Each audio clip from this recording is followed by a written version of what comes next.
நமஸ்காரம். நான் உங்கள் ராகவாச்சார். இன்னைக்கு 14/8/2026 வெள்ளிக்கிழமை.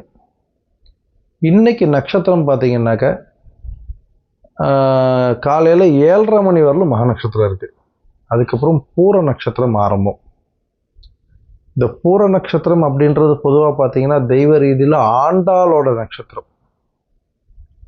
இன்னைக்கு ஆடி பூரம் ஆண்டாளுக்கு ரொம்ப விசேஷம்.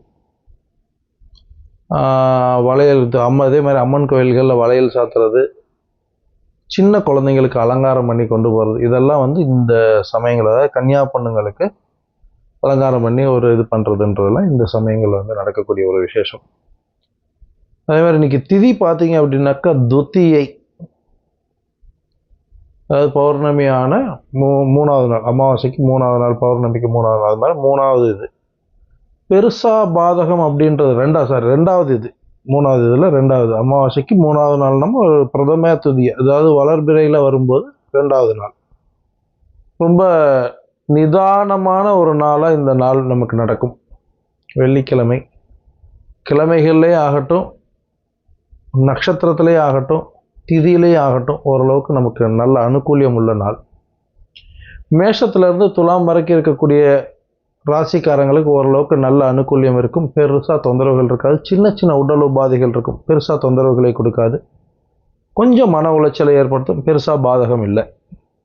அதேமாதிரி துலாம் ராசியிலேருந்து மீன ராசியில் இருக்கிறவங்களுக்கு கொஞ்சம் உடல் ரீதியாக அதிக தொந்தரவுகளை கொடுக்கும், மன அழுத்தத்தை அதிகமாக்கும், பொருளாதார விரயம் ஏற்படும், உடல் சங்கடத்தை கொடுக்கும். கொஞ்சம் கவனமாக இருக்க வேண்டிய நாள். இந்த தெய்வ ரீதியான விஷயங்கள் அப்படின்றத பற்றி பார்த்துட்டு வரோம்.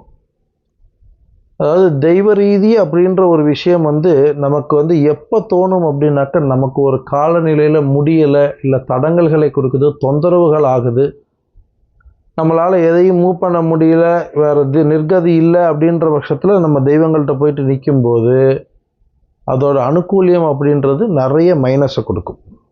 ஏன்னா வீட்டில் 2 விதமான சக்திகள் உண்டு. துர்சக்தி உண்டு, சுபசக்தி உண்டு. இந்த சுபசக்திகளோட பலம் ஜாஸ்தி ஆகும்போது துர்சக்திகளோட பலம் குறையும். இந்த சுபசக்திகள் எப்படி அதிகப்படுத்தலாம் அப்படின்னாக்க, தெய்வ ரீதியை வீட்டில் சரியாக பண்ணிகிட்டு இருக்கும்போது சுபசக்திகளோட பலம் ஜாஸ்தி ஆகும்.